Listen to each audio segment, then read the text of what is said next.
Hello everyone, and welcome to the Room of Requirement. Today is part 3 of 4 of the Threshold series, the Master Key.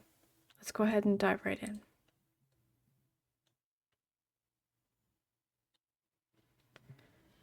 How capacity is built in daily life. The Master Key, part 3. There is a quiet misunderstanding on the spiritual path. Many people believe that capacity is built through spiritual moments, through insight, through awakening experiences, through realizations that feel expansive. But capacity is not built in moments of expansion. It is built in ordinary life, when nothing mystical is happening at all. Capacity is built in how you respond when you are tired, when you are disappointed, and when something doesn't go your way, and no one is watching. It is built in the small moments that never make it into teachings. This is why so many people feel sincere in their spiritual intent, yet unstable in their daily lives. They are working on the wrong layer. They are trying to grow upward without strengthening the ground beneath them. Capacity is not a spiritual trait. It is a relational one.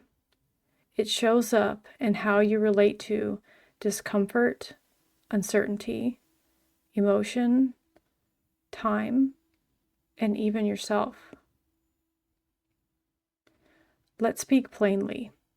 Capacity is built when you stop abandoning yourself in small ways, when you don't override your body to please others, when you don't numb yourself to avoid feeling, when you don't rush to fix what simply needs to be felt.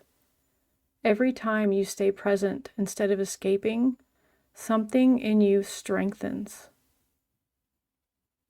Most people think they need to do more, but capacity grows when you learn to stay longer.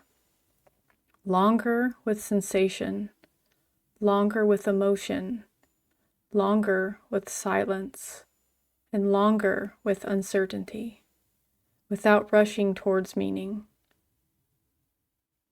This is especially difficult for sensitive people. Sensitivity opens perception, but without structure, it overwhelms. So many intuitive, empathic, and spiritually open people are actually leaking capacity constantly. They feel everything, but they cannot hold themselves while feeling it. So the system collapses into fatigue, anxiety, or withdrawal. Capacity is built when sensitivity is paired with containment. Containment is not suppression. It is the ability to feel fully without being taken over. In daily life, this looks very simple. It looks like pausing instead of reacting, breathing instead of explaining, allowing emotion without narrating it, choosing presence over distraction. These moments may feel insignificant, but they are not. They are structural. Another way capacity is built is through consistency without drama. Showing up when nothing inspiring is happening. Keeping promises to yourself even when motivation fades. Letting progress be quiet. This trains the system to trust itself, and trust is a form of stability. Many people confuse intensity with depth, but intensity often bypasses capacity. Depth builds slowly. It asks for patience, and patience over time becomes strength. Capacity is also built through honest limits, knowing when to stop, knowing when to rest, and knowing when to say no. Expansion that ignores limits creates fragmentation. Expansion that respects limits creates authority. Here is something important. Every time you override your limits, you weaken the container. Every time you honor them, you strengthen it.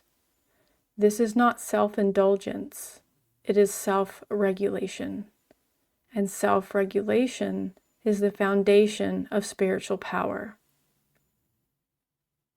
Capacity is also built through relationship, not perfect relationship, but conscious one.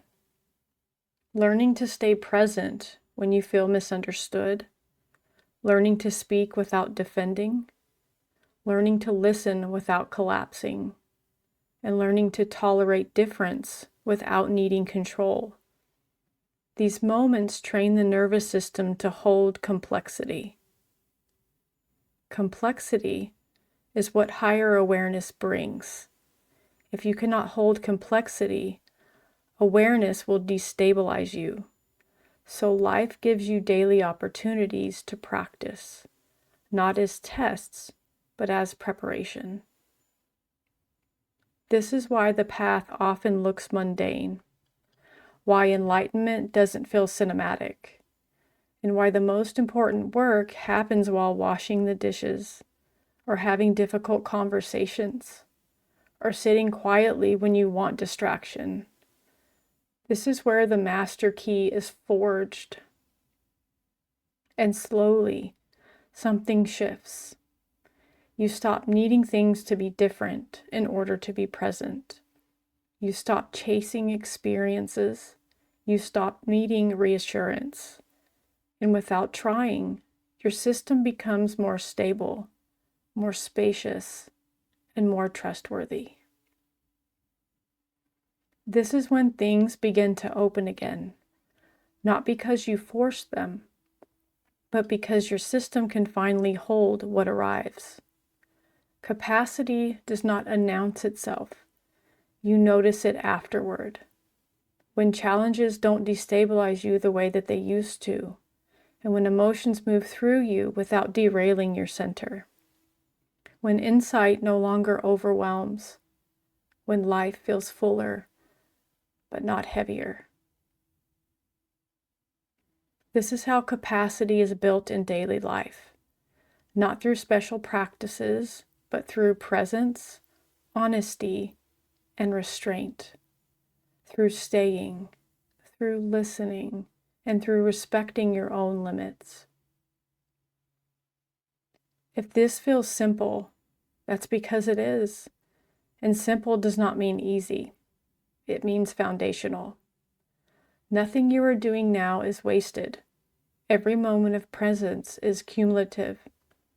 Every time you stay instead of escape, you are building the structure that future insight will rest upon. There is nothing to rush. You are not late. You are becoming able. Okay, you guys, that's what I have for you for part 3. Stay tuned for part 4. It will be the master key, the final gate. Until then, I will see you guys next time. Bye.